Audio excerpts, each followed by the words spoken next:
명품전자는 경상남도 창원시에 소재하고 있는 중소기업으로 주요 사업으로는 방산 관련된 제품을 제조하고 있는 기업입니다. 이 명품전자를 선정하게 된 이유는 크게 네 가지가 있는데요. 첫 번째로 방위산업이 현재 호황기를 누리고 있는 것입니다. 특히 빠른 공급력과 높은 가격 경쟁력을 제공하는 K방산에 대한 전 세계적으로 관심도가 증가하고 있는데요. 그뿐만 아니라 우리나라 휴전국이죠. 휴전국의 특성을 가지고 있어서 국가 안보 차원이 중요한데요. 그거에 맞춰서 방위산업은 앞으로 지속적으로 성장할 가능성이 있다고 생각을 하였습니다. 두 번째로는 높은 기술력을 통한 경쟁 우위를 척출하고 있는 것입니다. 명품전자는 네트워크 스위치 기술의 독점과 비행 제어 시스템 개발의 국산화를 선도하고 있는데요. 특히 드론 관련된 특허로 인해 경쟁 우위를 창출하고 있습니다. 세 번째로는 유용한 공급망을 관리하고 있습니다. 단품용 소량 생산 방식을 채택한 명품전자는 다양한 국내외적으로 방산 대기업과 협력 관계를 구축하고 있습니다. 이런 협력 관계를 구축을 통해서 변화하는 환경시장에 유연하게 대처를 하고 있습니다. 네 번째로는 외부 지원을 통한 경쟁적으로 안정성 있는 기업이라고 생각을 했는데요. 지방정부처의 분유적 지원, 창원 소재라서 창원시에 분유적 지원을 받고 있고, 그것뿐만 아니라 여기 사진을 보시게 되시면 한국무역보험공사에서 파트너십 보증서를 통해서 K9 프로젝트라는 수출 자금을 지원받는 등 경제적으로 안정성이 있는 기업입니다. 다음은 산업 분석입니다. 전 세계적으로 국방비는 증가하고 있는 추세인데요. 그에 맞춰서 방위산업도 점차 증가하고 있습니다. 그 방위산업 안에서 한국은 전 세계의 우위에 위치하고 있습니다. 국내 방위산업 현황인데요. 국내 방위산업은 폴란드와 프로젝트 협약을 통해서 국내 방위산업 수출량이 전년 대비해서 큰 폭 상승한 것을 그래프를 통해서 알 수 있습니다. 앞서 말한 폴란드와 성공적인 거래를 인해서 전 세계적으로 간접 홍보 효과가 창출이 됐는데요. 이 홍보 효과로 인해서 폴란드 외 주변 국가와도 계약이 예정되어 있는 점을 보아 앞으로도 방위산업은 훨씬 더 큰 폭으로 성장할 예정임을 알 수 있었습니다. 이러한 방위산업을 5포스 모델로 분석해보았습니다. 기존 기업 간의 경제, 공급자의 협상력, 구매자의 협상은 높지만 단체자의 위험과 잠재적인 지위자의 위험은 낮은 것을 확인할 수 있었습니다. 산업분석의 시사점입니다. 전 세계와 대한민국 국방 예산이 증가하고 있다는 점, 여러 국가에서 대한민국 방산 기업과 계약하고 있다는 점, 그리고 대한민국 방위산업 분야가 K 방산으로 인해 호황기를 누리고 있는 점을 보아 이 방위산업은 높은 성장 잠재력을 가진 아주 매력도가 높은 산업임을 알 수 있었습니다. 이 방위산업의 KSF는 제품 성능과 연구 개발인데요. 제품 성능을 통해서 경쟁 우위를 창출하고 그거에서 그치는 것이 아니라 지속적인 연구 개발을 통해서 지속적인 우위를 창출해야 된다고 결론을 냈습니다. 다음은 기업 분석입니다. 명품전자는 큰 하락세 없이 증가하고 있는 매출액을 가지고 있지만 그에 반해 영업이익과 단기순이익은 21년도에 비해 크게 하락한 것을 볼 수 있었습니다. 현금 흐름은 장기적인 성장을 위해서 190억가량을 투자하는 내역을 확인할 수 있습니다.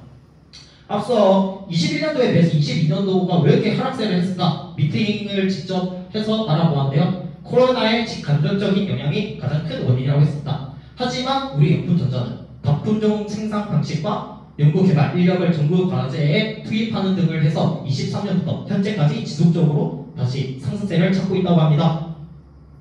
명품전자의 총 분석 결과입니다. 수익성은 매출액 대비 개선이 필요한 상태라고 분석을 하였고, 유동성은 재무 유동성 향상을 위해 전략이 고려돼야 된다고 도출했습니다. 성장성은 아까 190억을 투자하여서 앞으로 꾸준한 성장할 가능성을 지니고 있음을 확인할 수 있었습니다. 다음은 명품전자의 주요 경쟁사인 서울스탠다드와 아이스팩을 명품전자와 비교해보았는데요. 두 기업에 비해서 명품전자가 매출액은 높지만 단기순이익과 영업이익은 낮은 것을 확인할 수 있습니다. 그리고 현금 흐름표는 이 두 기업보다 많이 사용하고 있는 거라서 앞으로 장기적인 성장은 두 기업보다 기대되는 것을 확인할 수 있습니다. 경쟁사 총 분석 결과인데요. 수익성으로는 두 기업에 비교했을 때 낮은 것을 확인할 수 있는데, 그래서 앞으로 개선이 필요할 거라고 느꼈고요. 유동성은 단기적인 재정 의무 충족 능력은 현재 가지고 있지만 더 나아지면 위험하므로 관심을 가져서 하락하지 않도록 지속적인 관심이 필요할 거라 생각했습니다. 성장성은 앞서 말씀드렸다시피 두 기업에 비해서 투자 활동을 많이 하고 있어서 앞으로도 지속적인 성장을 할 수 있을 거라 결론을 내렸습니다. 여기서부터는 비재무 요소인데요. 영분전자는 해양, 그리고 항공, 그리고 지상을 이어 5가지 첨단 핵심 기술을 통해 가지고 경제 우위를 창출하고 있습니다. 이 5가지 첨단 기술은 연구 개발 인력의 33%의 역할이 컸다고 하는데요. 그것뿐만 아니라 유동적인 성과급을 제공하여 장기 근속을 유도해 내부 인력의 신뢰도 안정성을 유지하고 있다고 합니다. 여기 그래프를 보시게 되시면 10년 이상의 장기 근속자들이 많은 것을 확인할 수 있죠. 이렇게 장기 근속자들이 많으면 조직의 폐쇄성이 우려가 되는데요. 이런 조직의 폐쇄성을 타개하기 위해서 우리 영풍전자에서는 약 5에서 10%의 가량의 신입사원을 매년 채용해서 개방적인 조직 문화를 만들기 위해서 노력을 하고 있다고 합니다. 영풍전자의 조직 문화인데요. 상호소통적인 문화를 지향하고 있습니다. 구성원과 상호소통 기반의 협력적이고 그리고 수용적인 조직 문화를 위해 노력하고 있는데요. 그의 대표적인 예시가 프로세스 개선 제한 제도를 운영하고 있습니다. 이 제도는 구성원이 직접 조직 문화 개선의 방안에 대해서 제시를 하여 조직 구성원들의 적극적인 참여를 유도하고 회사 내 업무 프로세스를 효과적으로 개선하는 효과가 있다고 합니다. 복리후생으로는 장기 근속자, 우수 사원들에게 다양한 수당을 지원하는 것이 있고 직무 향상 교육 등 사내 성장 기회를 제공하고 있습니다.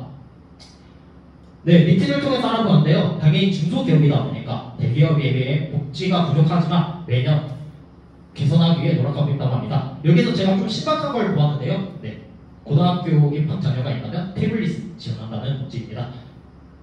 다음은 기업 분석의 시사점입니다. 첨단 사업 투자를 통해서 장기적으로 성과를 낼 수 있고 특히 기술 강점을 활용해서 제품 다변화 내수 시장에 활용하면 앞으로 지속 가능하게 성장이 가능한 기업임을 알 수 있었습니다. 취업 전략입니다. 제일 중요한 파트로 생각이 드는데요.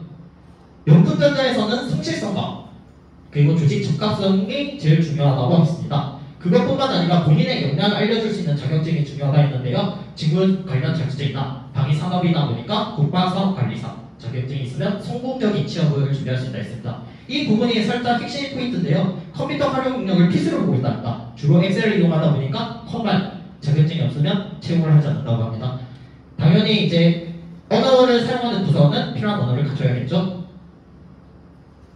앞서 말한 성실성과 조직 적합성을 어떻게 하면 갖출 수 있을까 생각을 해보았는데요. 성실성은 학점이나 주기적인 봉사활동으로, 조직 적합성은 각종 대외활동이나 동아리 활동으로 유명하며 영풍전자에서 원하는 인재상을 이룰 수 있지 않을까라는 생각을 합니다. 영풍전자에서 저희 상경계열이 취업할 수 있는 팀은 총 5가지 팀이 있는데요. 저희 팀은 만장일치로 인사총무팀에 관심이 있어서 인사총무팀에 관련된 취업 전략을 짜보았습니다. 인사총무팀이 되기 위해서는 상호소통 능력과 방위산업 트렌드 파악이 중요한데요. 이 부분이 좀 생소하실 수 있을 것 같아서 이쪽을 구체적으로 전략을 세워보았습니다. 트렌드 파악하기 위해서는 방위산업에 대한 전반적인 이해가 필수인데요. 이 방위산업 자체가 보안성을 강조되다 보니까 자료가 잘 안 나옵니다. 하지만 국방 일부로 활용하면 방위산업 관련된 이슈 그리고 세계 정세 등을 파악할 수 있어서 자소서 작성이나 면접 대비를 할 수 있을 거라 생각했습니다. 또한 방위산업 관련된 인턴십이 있으면 바로 적극 참여해가지고 경험을 바탕으로 전반적인 산업을 이해를 한다면 앞서 말씀드렸던 방위산업에 대한 트렌드를 파악할 수 있을 거라 생각이 듭니다. 네, 이건 인터뷰 내용인데요. 방위산업에 대한 이해와 방위산업 관련 인턴십을 진행했던 지원자를 선언한다고 영풍전자는 말했습니다. 마지막으로 효율적인 취업 준비입니다. 2가지로 들고 왔는데요. 동아대학교의 취업지원실 프로그램과 자격증 지원 제도를 적극적으로 활용하는 겁니다. 동아대학교 취업지원실은 타 대학교에 비해서 굉장히 프로그램이 잘 짜여져 있는데요. 그 중에서 AI 역량 검사를 통해서 내가 영풍전자에 들어가는데 어떤 역량이 부족한지 문제점을 도출하고 직무산업 분석 특강을 적극적으로 들어가지고 내가 방위산업에 어울리는 인재인지 그리고 내가 어느 직무에 강점이 있는지에 대해서 알아보면 좋을 것 같다 생각해서 들고 왔습니다. 2번째는 자격증 지원 제도인데요. 내일 배우 카드는 나라에서 지원하는 자격증 취득하기 위한 제도인데 이것보다는 올해 제휴를 맺었는데요. 리플랜 에듀와 동아대 경영대학이 제휴 프로그램을 통해서 무료로 자격증을 딸 수 있고 편리하고 그리고 간편하게 딸 수 있게 제휴 맺은 것을 적극 활용하면 성공적인 영풍전자의 취업을 할 수 있을 거라 생각이 듭니다.